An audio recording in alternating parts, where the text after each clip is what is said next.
আলোচনা চলছে। তিনজন তিন রকম আলোচনা। একজন বলেন আমি সব থেকে বেশি দিনের জন্য জিহাদ করেছি, আর একজন বলে আমি তাহাজ্জুদ নামাজ পড়ি, আর একজন বলছেন আমি সব থেকে বেশি দান করি।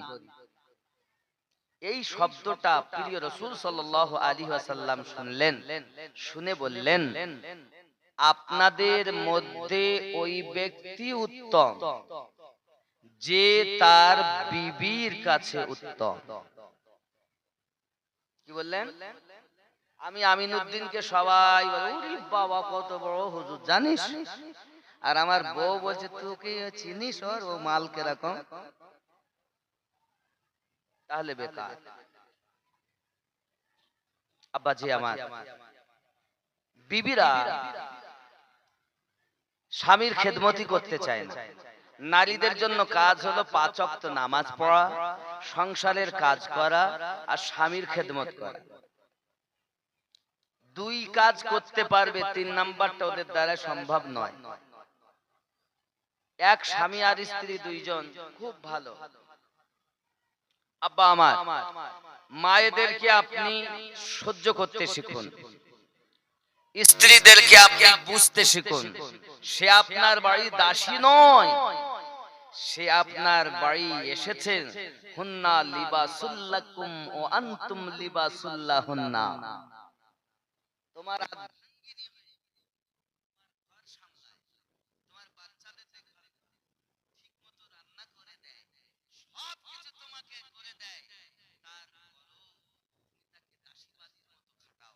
টাকা দেওয়াই শুধু সত্য নয়, তার মনে আনন্দ দেওয়া, তাকে বোঝা। আমার মায়েরা ভালো করে বুঝুন, স্বামীর সেবা করুন। এখানকার মায়েরা ভালো, শুটিং শাটিং ফিটিং কাঁধে মেরেছে সিফটি বিনার হুকিং, হায়ে চলিয়েছে থেনাচিক একটি ব্যাগ।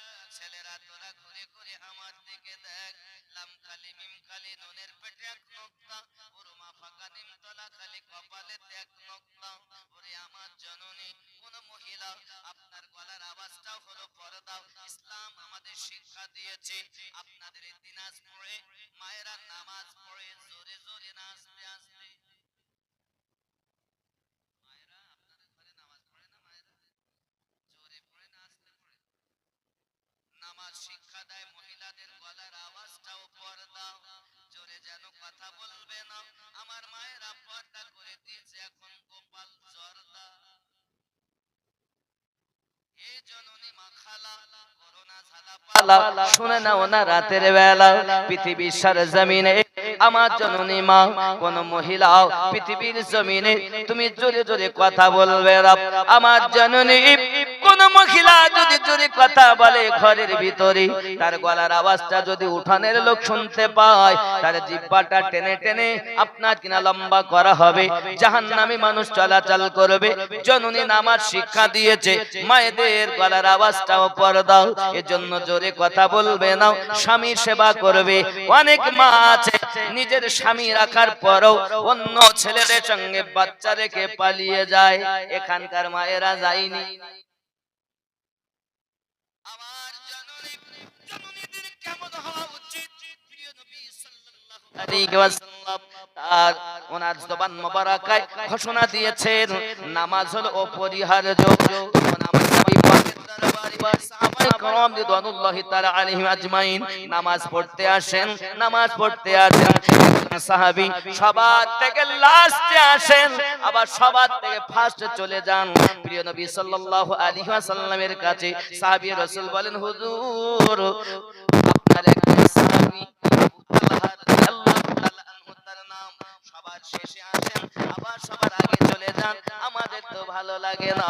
আল্লাহর হাবিব বলেন তাকে ডাক দাও আমার কাছে। প্রিয় নবী পাকের কাছে আবু তালহা রাদিয়াল্লাহু তাআলা আনহুকে ডাক দেওয়া হয়েছে। হুজুর আমার বলছেন কি খবর আবু তালহা? ফাতাকা বি উম্মিহি ইয়া রাসূলুল্লাহ ইয়া হাবিবাল্লাহ, আপনি ঘোষণা দিয়েছেন নামাজ আমাদের অপরিহার্য, আমি চিন্তা করি কিভাবে নামাজে আসব। ওগো নবী গো, আমার একটি মাত্র পোশাক আযান হয়ে যায় যায় জামাত নিকটতম সময় আমার বিবি যখন পোশাকটা খুলে দেয় ওই পোশাকটা পরে আমি নামাজের জন্য মসজিদে আসি। ওগো আকা ইয়া রাসূলুল্লাহ সাল্লাল্লাহু আলাইহি ওয়াসাল্লাম নামাজটা যখন শেষ হয়ে যায় সবার আগে আমি চলে যাই, কারণ আমি গুহার ভিতরে ঢুকে আমি অবকালে বসে থাকি আর আমার স্ত্রী ওই পোশাক পরিধান করে আল্লাহর ইবাদত করে। আমাদের মায়েদের ঘরে আজ তেলাওয়াতে কোরআন নাই, নামাজ নাই।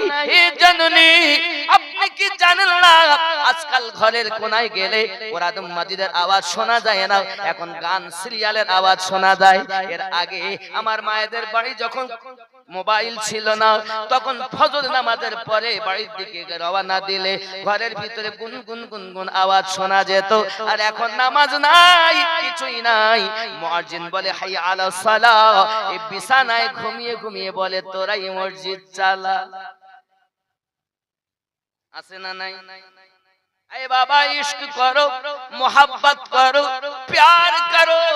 এই জন্য বলা হয়েছে কি মোহাম্মদ সে वफा तूने तो हम तेरे हैं, ये जहां चीज क्या है लौह कलम तेरे हैं। বন্ধুরে যদি আমরা মোহাব্বত করতে পারি, যদি আমরা উলফাত করতে পারি, এহ জগতে লাভ পর জগতে লাভ। আমার আপনার নবী মক্কা নগরে ইসলামের ধ্বনি প্রচার করতেছেন, এক ওয়াহদানিয়াতকে প্রচার করতেছেন, দুশমনেরা সহ্য করতে পারে না। বাবা এক ইহুদি বাবা আমার হিংসা মন তার সব সময় বাড়িতে বিবিকে শিক্ষা দেয়, বাচ্চাদের শিক্ষা দেয় আব্দুল্লাহর বেটা মুহাম্মদুর রাসূলুল্লাহ সাল্লাল্লাহু আলাইহি ওয়াসাল্লাম কি যেন তোমরা কেউ ভালোবাসবে না, তার কাছে যেন কেউ যাবে না, তার কথা যেন শুনবে না। বেটাকে শিক্ষা দেয়, বেটা রে রাস্তাতে যদি কখনো দেখো যে মুস্তাফা রওনা দিয়েছে পিছন দিক থেকে পাথর মারবে, গালিগালাজ করবে, খবরদার বেটা যেন ত্রুটি করো না। বেটা তার বাপের কথা শুনে একদিন রাস্তার ধারে গিয়ে দাঁড়িয়ে আছে, আমার আপনার কালি কামলিওয়ালা ওই রাস্তা দিয়ে আসতেছেন, নিকটে যখন এসেছেন হিংসা ছিল মনে ভরা, নুরানি চেহারা দেখার সাথে সাথে হিংসা মোহাব্বতে বদলে গেল। আমার বন্ধুরে বাবারে প্রেম যখন হয়ে গেল, বেটা গালি তো দিল না, পাথর তো মারলো না, বাড়ি চলে গেল। বাড়িতে যাওয়ার পর বাপ জিজ্ঞাসা করে বেটারে মুস্তাফার সাথে দেখা হয়েছে নি? বলে দেখা তো হয়েছে, তবে কিছু গালি দিয়েছো? বলে জি না, কিন্তু আমার আপনার নবী ছিলেন এমন। কেমন? আয় আমনা কে লাল মদিনা বুলা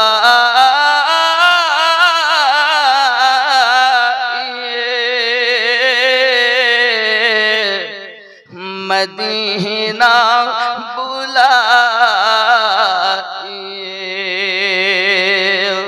मरने से पहले गुंबद खदरा दिखाइए,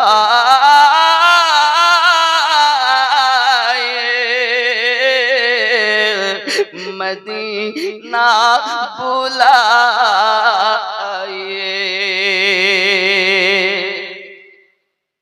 जो गलियां सुन कर दुआए दे बार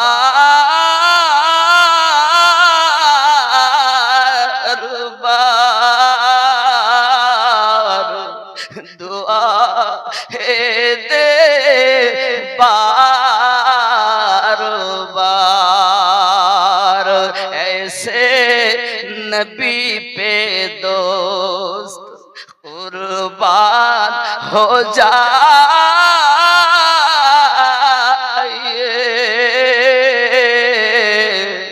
मदीना बुलाइए। जोरे बोलो मायूस हो ना जाओ, तमन्ना की अंजुमन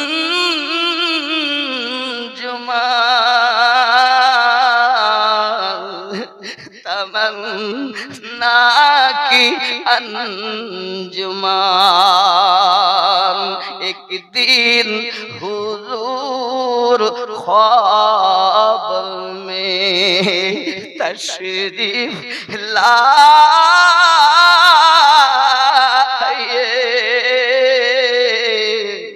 मदीना बुलाए। बेटा रे गाली দিছিসনি না বাবা, গালি দেইনি। পাথর মারলিনি না পাথর মারিনি।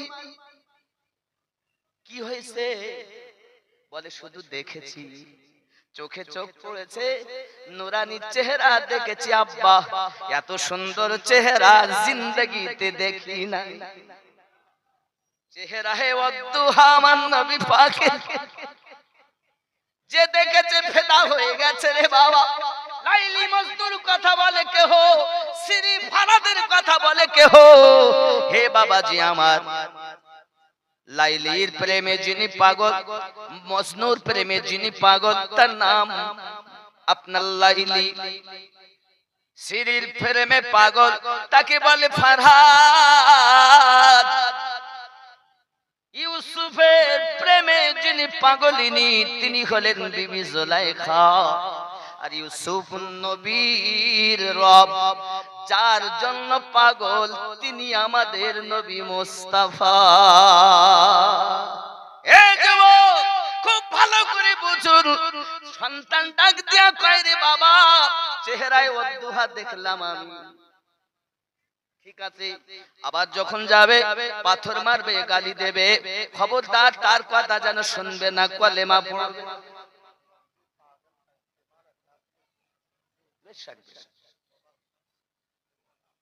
रसूल पाक सल्लल्लाहु আমরা এটা চলতি ভাষায় ব্যবহার করি হয়তো, বাত সহি है कि পাগল আল্লাহর নবীর জন্য আল্লাহ পাগল, এটা আমাদের চলতি ভাষায়, কিন্তু আসলে আল্লাহ কিন্তু পাগল নয়, এটা ব্যবহারও করা যায় না, এটা মশলাগত কথা ঠিক, কিন্তু বাস্তবে এটা আমরা বাঙালি মানুষ তো আমরা এইভাবে বলে ফেলি চলতি ভাষা। কারণ আল্লাহ ছিলেন রব, ইনি হলেন রহমান। আল্লাহ আশিক, নবী মাশিক। अब যদি বলি তাহলে কি হবে, अल्लाह इश्क की है मुस्तफा, इबादत तो नहीं करते लेकिन मोहब्बत करते, आशिक है। कभी ऐसे भी हालात गुजरे हैं, रब ने मुस्तफा को इसलिए बुलाया है, বহু দিনের তামান্না আমি বিছিয়ে দিয়েছি, আজ আবার এক জায়গায় হবে।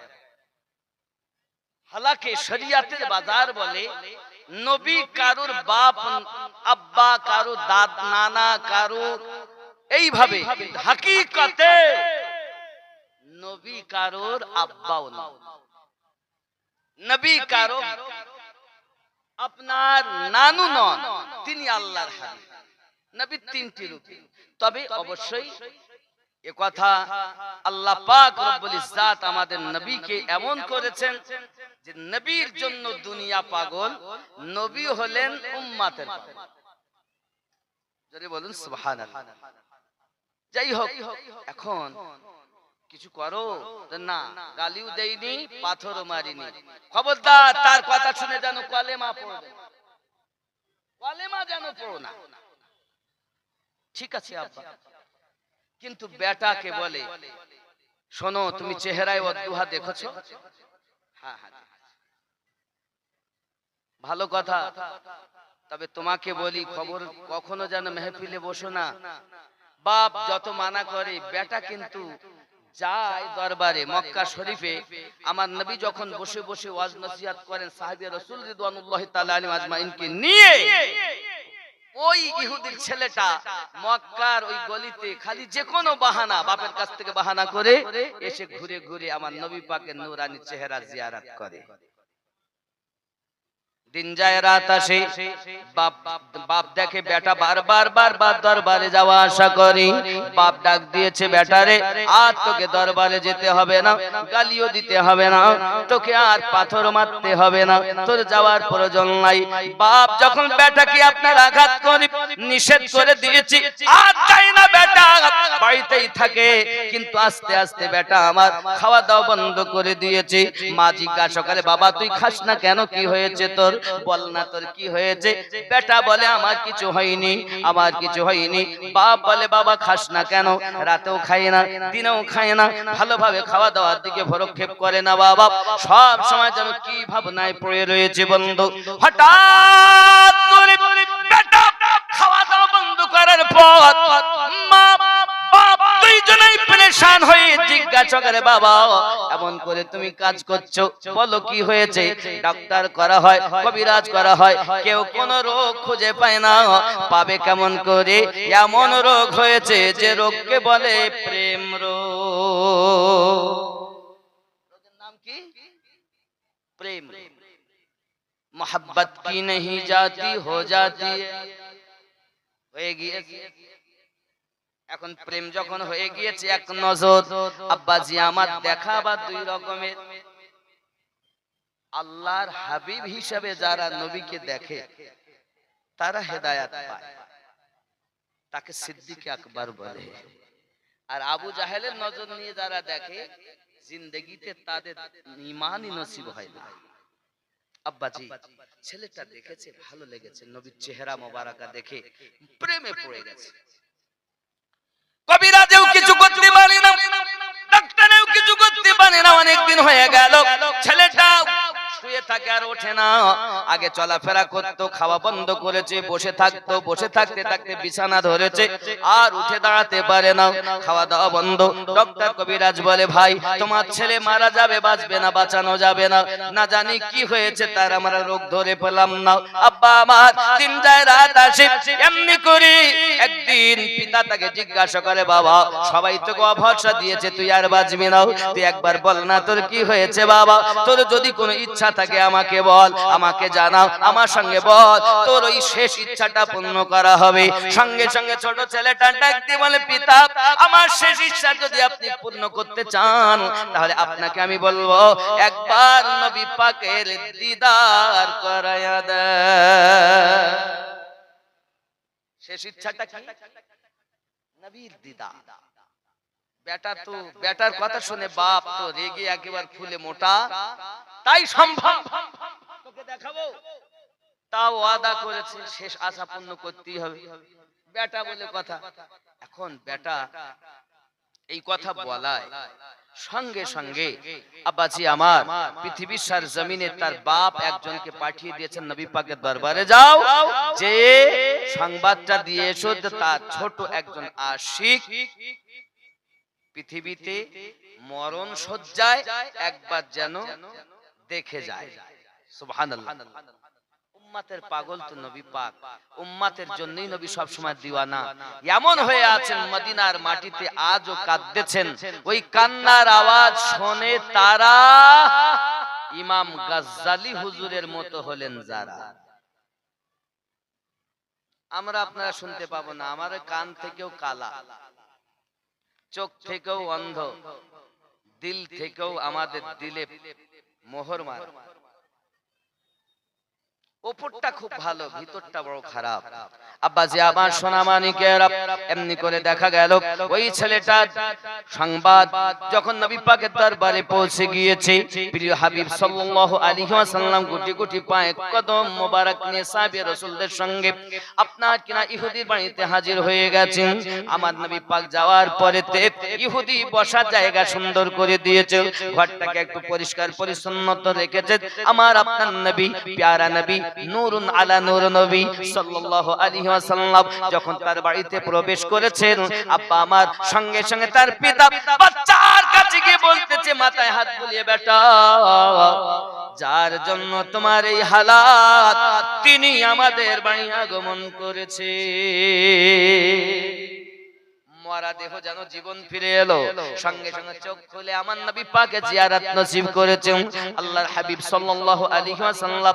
উম্মতের কান্ডারি নবী আমার সঙ্গে সঙ্গে তার মাথার কাছে আপনার দাঁড়িয়ে গিয়েছেন। দাঁড়ানোর পরে আপনার নিজের হাত মোবারক আর নুরানি হাত মোবারক তার মাথার উপরে রেখেছেন। সঙ্গে সঙ্গে ওই ছোট্ট আপনার আশিক বলতে চাচ্ছেন, হুজুর আমার উপায় কি হবে? আমার আপনার নবী বলেন, তুমি কলেমা পড়ে নাও।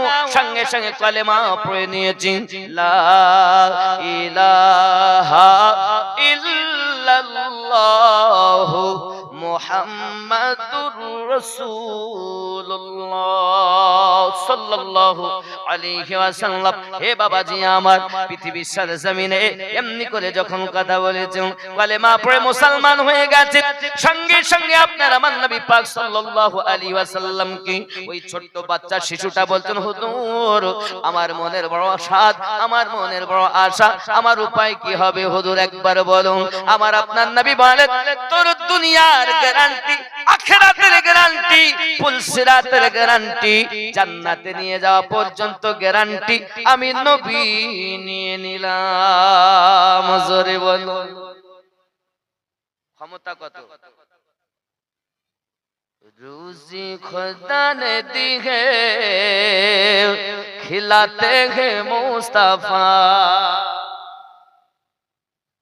रोजी खुदा खिलाते हैं मुस्तफा, दुनिया है खुदा की चलाते हैं मुस्तफा। जोरे बोल, খেয়াল করেন সরকারে আলা হযরত ঠিক এটাকে আপনার কিনা সুন্দর করে বলতেছেন, তুদসে और जन्नत से क्या मतलब वहाँ भी दूर हो, हम रसूलुल्लाह के जन्नत रसूलुल्लाह की জান্নাত আমার নবী পাকের ইখতিয়ারের ভিতরে। এই জন্য 10 জন সাহাবীকে আমার নবী জান্নাতে সার্টিফিকেট দিয়েছেন। আরো জোরে বলুন সুবহান। কত ইখতিয়ার, আল্লাহ পাক কত মালিক মুখতার বানিয়েছেন।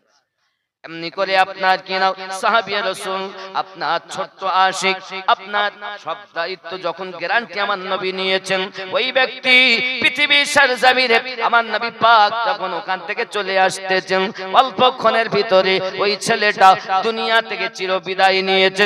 ইন্না লিল্লাহি ওয়া ইন্না ইলাইহি রাজিউন। নবী পাক যাওয়ার মতো ঘর থেকে পিয়ারা রাসূল কদম মোবারক বার করতে যাবেন, হঠাৎ করে ইহুদি ওই ছোট আপনার ছেলের বাপ ডাক দিয়ে বলতেছে, ও মুস্তাফা মুরতাজা, আপনি যাবেন না?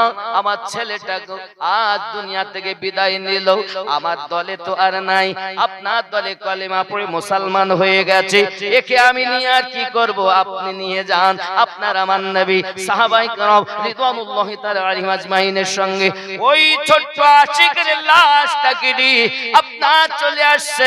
আমার নবী পাক বলছেন, মদিনার অলি গলিতে ভালো করে ঘোরাবে তার লাশটাকে, সবাই মিলে দেখবে আমার ছোট্ট আশিকের লাশ, ধুমধাম করে বার করতে হবে। ইশক করো, মোহাব্বত করো, এহ জগতে লাভ, পর জগতে লাভ। জোরে বলুন না সুবহানাল্লাহ। প্যারা রাসূল সাল্লাল্লাহু আলাইহি ওয়াসাল্লাম নিজে আপনার কিনা ওই কবরে তাকে নামিয়েছেন। আল্লাহর হাবিব সাল্লাল্লাহু আলাইহি ওয়াসাল্লাম বারবার পাসিনা মোবারকা মুছতেছেন, পাসিনা মোবারকা মুছতেছেন। সাহাবী کرام রিদওয়ানুল্লাহি তাআলা আলাইহিম আজমাইনদের মধ্যে আপনার কিনা দাফন কাফনের পরে প্রশ্ন জাগে, হুজুর ফিদাকা বিউম্মিহি, হুজুর আপনি দয়া করে বলুন না কেন বারবার পাসিনা মোবারকা মুছতেছিলেন? আপনার আমার নবী পাক বলেন, এই ছোট্ট আশিকের জানাজায় আল্লাহ পাকের এত পরিমাণ ফেরেশতারা হাজিরি দিয়েছে, কদম রাখা জায়গা নাই, তাদের তাপে আমি নবী পাক নিজের ঘাম মোবারকা মুছতেছিলাম। উঠুনা মানিকেরা, সাহাবী রাসূল ছোট্ট ছোট্ট আশিক, তার জীবনে নামাজ নাই, রোজা নাই, হজ নাই, যাকাত নাই, শুধু আছে নবী পাকের প্রতি প্রেম। আল্লাহর হাবিব সাল্লাল্লাহু আলাইহি ওয়াসাল্লাম তাকে জান্নাতের গ্যারান্টি দিলে। কত সুন্দর আমাদের আমাদের নবী পাকের ইখতিয়ার আল্লাহ পাক দিয়েছে। আব্বাজি আমার জান্নাতের হকদার হয়ে গেল। এখন ঈমান যদি আপনার আমার ভিতরে না থাকে, আমলের কোনো দাম নাই। সরকারি আলা হযরত জিন্দেগি ভর এটাই মানুষকে বুঝিয়েছে, ও আমার নবী পাকের উম্মতগণেরা, যারা মুসলমান বলে দাবি করো, শুধু দাবি করলে হবে না, তোমার ভিতরে আকীদাকে শুদ্ধ করতে হবে, তোমার ভিতরে আমলকে সঠিক করতে হবে। তুমি মনে করে নিও না নামাজ পড়ো বলে তুমি জান্নাতে চলে যাবে, রোজা রাখো বলে তুমি জান্নাতে চলে যাবে। হে জওয়ান যুবকেরা, এক শ্রেণীর মানুষ আছে, তারা ঈমান ভিতরে নাই, আমল অনেক বেশি আছে না নাই? আমল অনেক বেশি, কিন্তু ঈমান ঈমান ঈমান ইসলামের স্তম্ভ 5। প্রথম নাম্বার কলেমা, ঈমান আনা। আর ঈমান আনার পরে ওই ব্যক্তি প্রকৃত মুসলমান হয়ে গেল, ঈমানদার হয়ে গেল। ফার্স্ট কাজ হলো তার জন্য 5 ওয়াক্ত নামাজ পড়া। নাকি নামাজ পড়বে, নামাজ পড়ছে না, ঘুমাচ্ছে। এক শ্রেণীর লোক, এরা মসজিদে ঢুকেছে তার বার হচ্ছে না। আমি মাঝে মাঝে দুঃখ করে বলি, যাদের নামাজ আল্লাহ আল্লাহ রসুল পছন্দ করেন তারা ঢুকছে না, আর যাদেরকে আল্লাহ আল্লাহ রসুল পছন্দ করেন না তারা বার হচ্ছে না। গলি গলি নগর নগর ডাগার ডাগার ঘুরে বেড়াচ্ছে, আয় ভাই নামাজ পড়, বলে পেশাব করে পানি লাইলি লেওয়ার দরকার নেই, ঢোক। বুঝতে পেরেছেন? ঢুকিয়ে ফেলেছে, নামাজি বানিয়ে ফেলেছে। আব্বা আমার, এখন আপনি দেখে মনে করছেন বিশাল বড় হুজুর, নবী পাক বলেন ৭৩টি দল হবে, একটি জান্নাতি হবে। তা এই উম্মাতের ভিতরে ৭৩টি দল, তা নামাজি তো সবাই।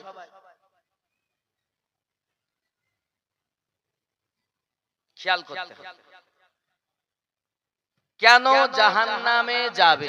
সবাই দাবিদার আমি সঠিক পথে।